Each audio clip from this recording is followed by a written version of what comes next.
1. So, about me. I am a 28-year-old man. Got a job with my current company when I was 22, but I've changed roles to better and more well-paying jobs. The most recent and biggest pay bump being an apprenticeship that I finished earlier this year, which also happens to be the highest paid hourly position here, with the only hourly employee that makes more than I do, is the most senior person in this job description. I bought my first home at 25 and currently live there with my fiancée. This year I will make the most I've ever made at about $90,000, which is pretty good for my area due to the living costs being pretty low. Now, for the series of events that have me wondering if my family is entitled, or if I'm putting myself in these situations, I'll try to keep it confined to only the recent events, but there is much more to it. My sister lives with my father, and about 2 months ago, the police came looking for one of her associates. When the police pulled into my dad's property, one of the friends my sister had over ran toward the wood line. The cops chased him down and put him in handcuffs. As it turns out, my sister and all 3 of the friends she had at the house had active warrants for their arrest. They were all arrested, and methamphetamine was found in my sister as well, prompting the cops to get a search warrant. And they found a handgun in my father's closet, so he was arrested too, because he is a convicted felon. I go and bought out my father and explained to him and my mother that I absolutely will not be doing the same thing for my sister. They are unhappy about it, but understand and leave me alone about it, or so it seems. A couple of weeks later, my mother calls me crying, asking for money to get my sister out of jail, which I decline. She cannot come up with the money herself because she has been on disability for some reason. She has never plainly told me since she was 27, is currently 54. I paid her cell phone bill and for her car insurance for a while since she makes very little money. My father calls me asking for money for a lawyer, so he doesn't go back to prison and has to restart his life for a 3rd time. He is 56 and has been in and out of prison his whole life, but to his credit, he has been out of prison for 12 years this time, stayed clean and got his CDL, and bought a home, and is now generally doing well. About this time last year, my dad had a massive stroke and heart attack, and was out of work for 6 weeks, so I paid his bills until he got back on his feet. When I asked why he has a gun, he said the world is getting tough, and he said that it was for his protection, and hasn't left his closet in the 5 years he had it. I actually am not mad at him over the gun because I'm a rabid libertarian, but I was pissed to let my sister live with him after knowing how she is, and me warning him multiple times that she was going to get him in trouble too. It seems like whenever something happens with either of them, they call me, and I just help. I've helped out a lot because of some twisted feeling of responsibility and obligation. Do you guys think they're being entitled, or do you just think that I haven't said no? I will add that I feel somewhat shortchanged because I never got any financial assistance from them at all at any point in my life. I did get some assistance from my father when I got my first vehicle. He taught me the basics on how to work a vehicle. Neither of them were in my life at all between the ages of around 4 to around 11 or 12. Lastly, whenever there is some problem in my sister's life, there are many, they flock to her to help and do what they can.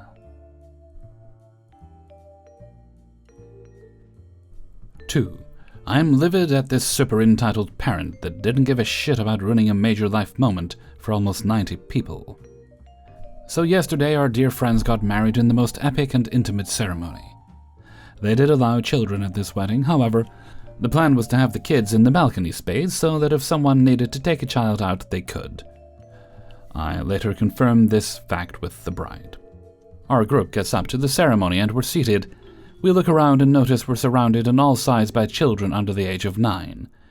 We are child-free by choice, so we were giving each other a little side-eye, but honestly, most of the kids were really good and their parents are able to non-verbally communicate to them when they needed to shush, and they got it. The ceremony starts, and it seemed like all was going to be fine. The groom and bridal party walk in, and we were all preparing for the bride when this kid behind us starts loudly whining to his mom to give him his cars. I want my cars! I want my cars! He was so demanding and insisting of her parenting him, she starts shuffling through her bag for his toys, distracting, but Whatever, maybe a car will shut him up. Bride walks in and the ceremony starts. It was a beautiful mix of religious traditions and creative additions of things that were meaningful. The entire time, this kid is making loud noises and slamming his toys around.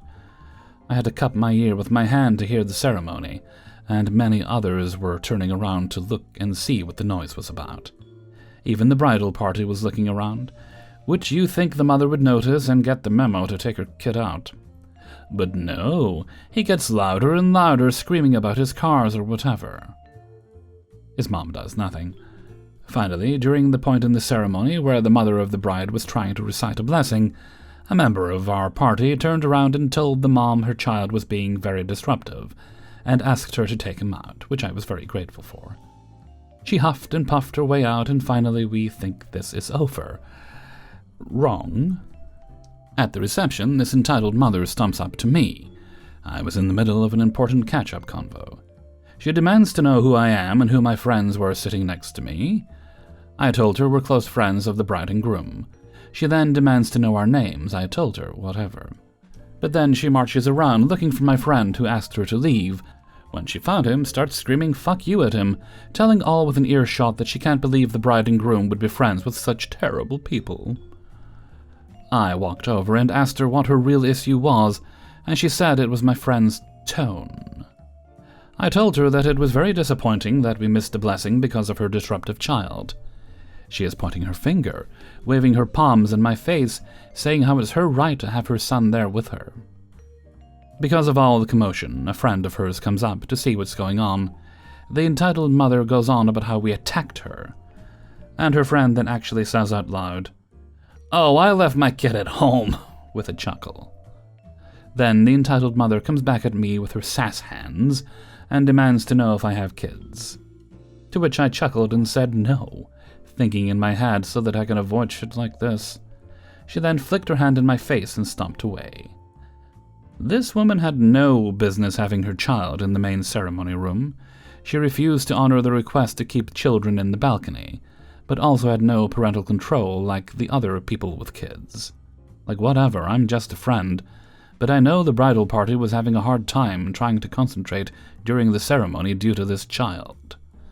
The audacity of this parent will forever be seared into the memory of this destination wedding for us. I mean, wow. This woman was top tier entitled. 3. Trigger warning, suicide and blood. Hello everyone. This story is from a few years back when I was still guarding in Australia. I'm still a lifeguard, so I've had a lot of similar stories come up since, but I'll try my best to not get confused.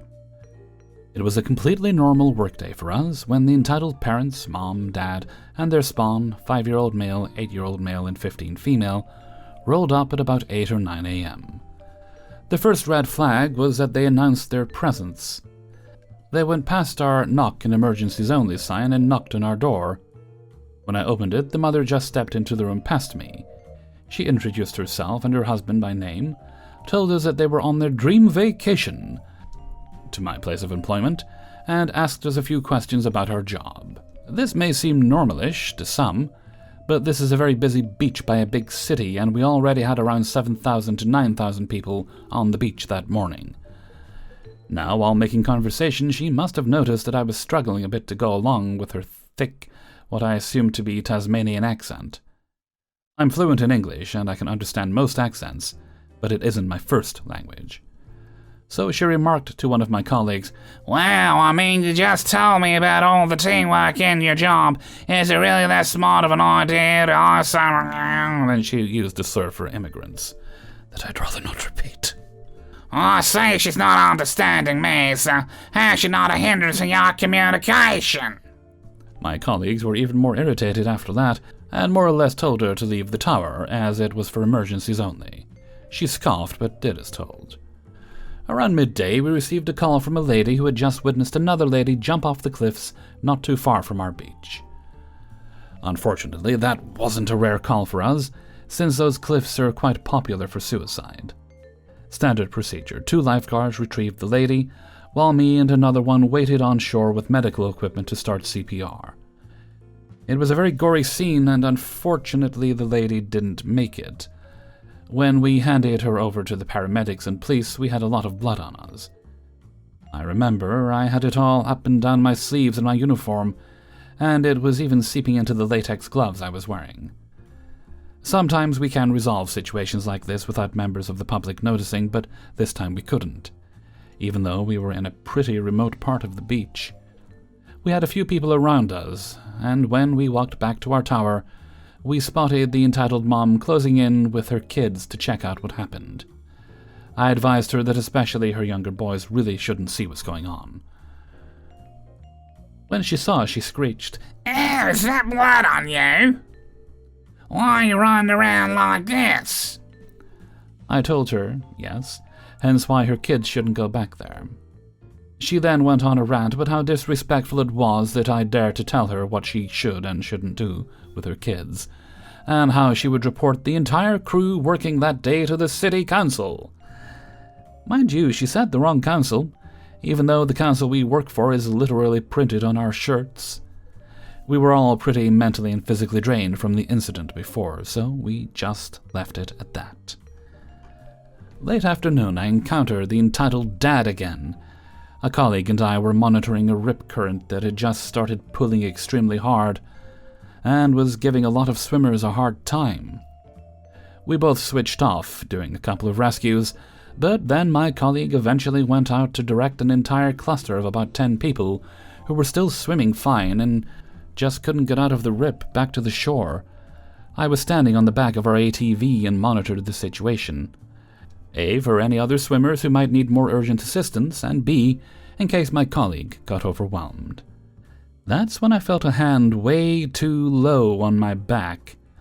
I turned around to see entitled Dad creepily smiling at me. I told him to back off, to which he responded, "Jeez, pretty lady, all right, let me just talk to you." As a female lifeguard, I'm used to men overstepping boundaries, but he was just straight up giving me the creeps. I was just happy that he wasn't touching me anymore, so I turned back to the water and just tuned him out. But I remember he was saying something about being a woman among so many men and how me working such a physical job was an absolute waste. Especially since I couldn't possibly compete it to the same level men could. When I could feel his hands back in my legs again, I radioed my head guard in the tower to call the cops, since this guy was being a massive creep. As soon as the word cops fell, he fully slapped on the back of my thigh and started hurling all sorts of profanities at me. I then found out that the cops were already on their way. The entitled parents and their youngest son turned up at the tower, demanding to take pictures with some of our lifeguards and equipment just before that. When that was denied, he kicked one of our ATVs and broke a rescue tube, and when they were walking away, he shoved a young lady holding a baby out of anger. That's when I couldn't let him leave the beach anymore, so I called for backup and we found the family just as they were packing up their stuff. We have a couple of holding techniques, and luckily we were able to hold them on the beach until the cops showed up. The husband was arrested and the mom was given an exclusion order from the beach. The mom was throwing an absolute tantrum, screaming and crying about their ruined holiday, until she and her kids were ushered away too.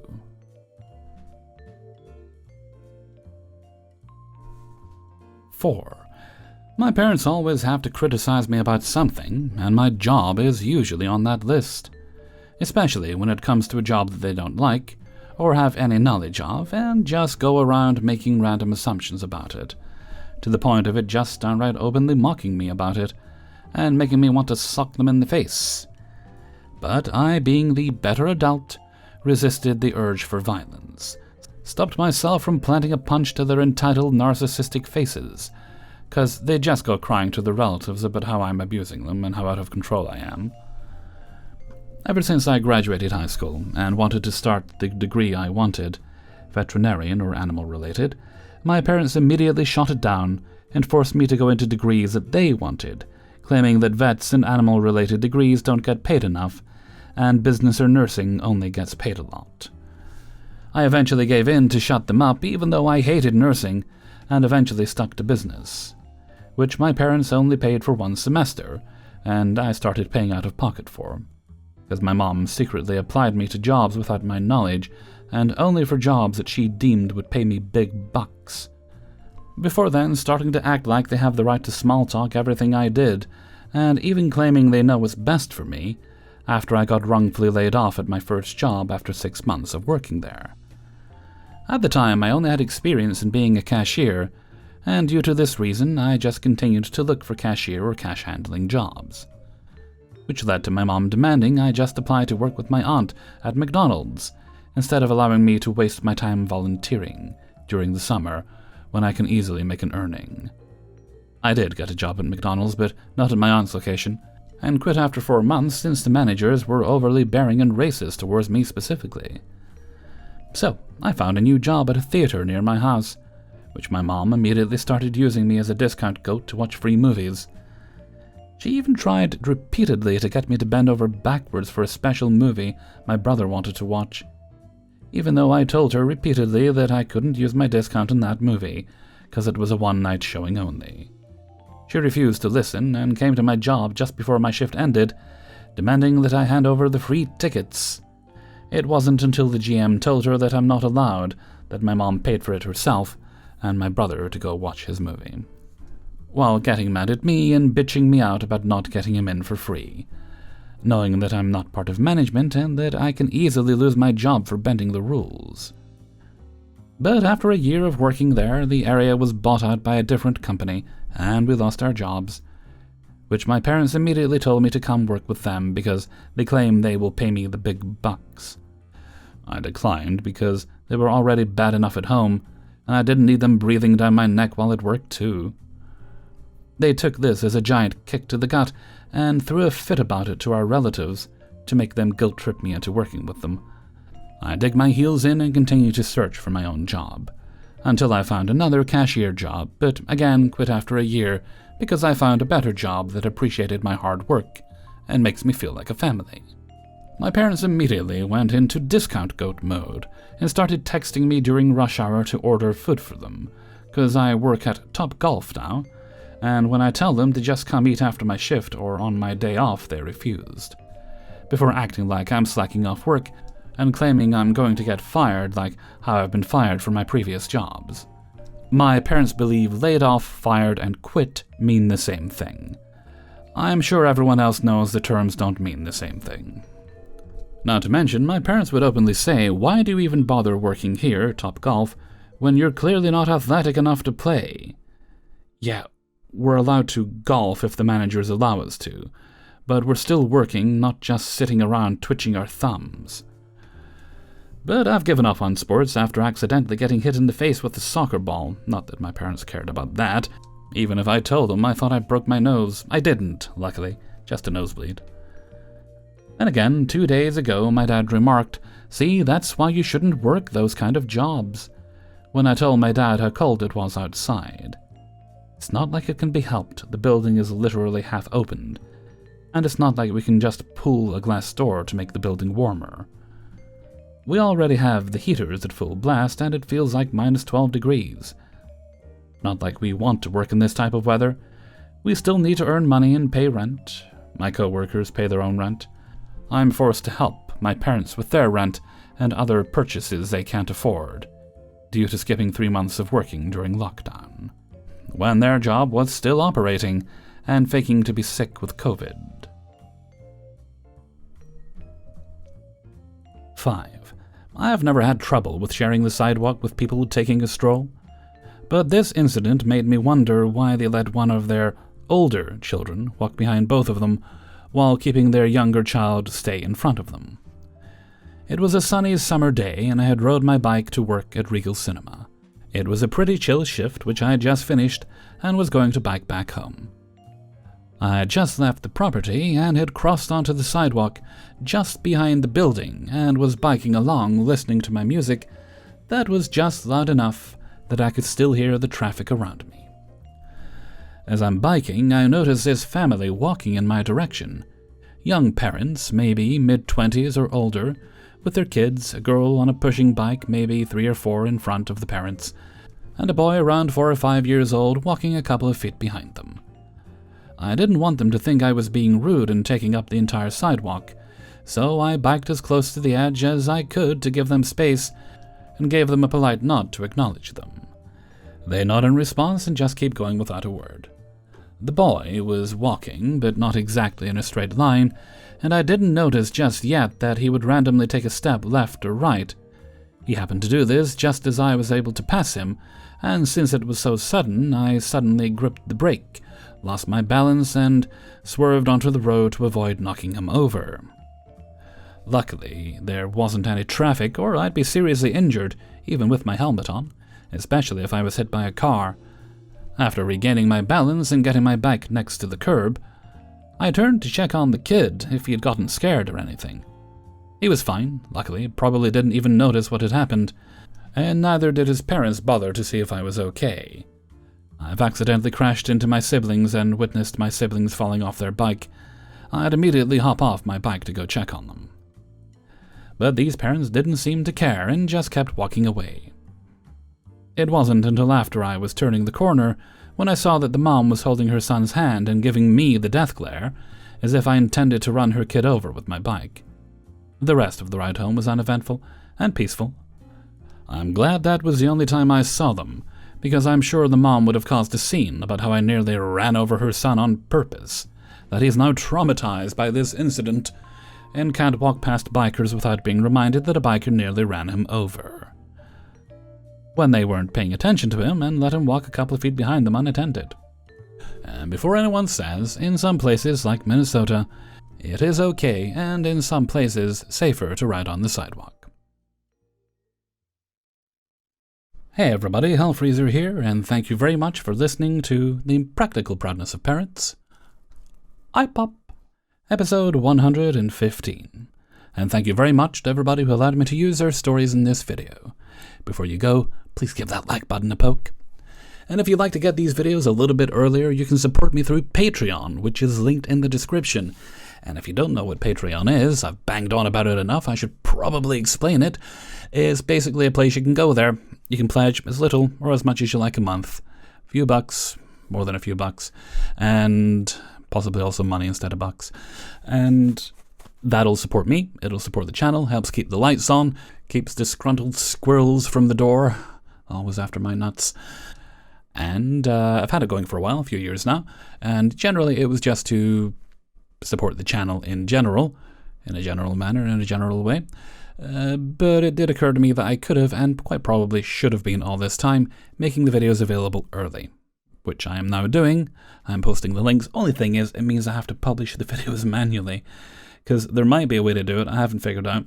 You can't schedule videos on YouTube if you're going to share the links privately. So I just publish them manually. That's why some of them have gone up at odd times the past week. But I'm getting better. I've got an alarm set now on the phone, which I turned off. I'll turn it back on when I'm done with this outro, so I get things up in a sort of reasonable, timely manner. So there's that, and you can also find a Hellfreezer merchandise store if you'd like to buy some Hellfreezer merchandise, which I'm quite proud of it, what can I say, especially of the hoodies. And then you can also make donations during streams or videos, like this one here. And you don't have to, it's really not necessary, but it is helpful, and it helps me take care of all the important things. Okay. With that, let's move right along to Hellfreezer's question of the day. And today's question is, what color do you think there's not enough of in the world? I think we could do with more purple just in general. Walking about, streets are grey, the buildings are often grey, maybe occasionally a bit of yellow brick or in there. Not enough purple. Yeah, no. Could do with more purple hair, purple people, as long as we don't have purple people eaters. But maybe some purple carrots, purple mashed potatoes. Quite frankly, I've been tempted to put food dye in things just to jazz them up, but I've resisted the urge until... So far, I've resisted the urge. But yeah, that's me. I like purple. Black's like my favorite color, but that's not a color, even though it is. But if I can't pick black, I'm picking purple. I say as I look around my room, which is decorated in black and purple. Although the walls are sort of patchily painted blue. They need to be repainted. So let me know your ideas. Let me know what you think. What would make the world brighter and more fun for you with a bit more splash of color? Please leave your answers in a comment below. And with that, I'm going to head off for now. Actually, going to go to bed. It is currently 4:32 a.m. So until next time, thank you very much for listening, and take very good care of yourselves.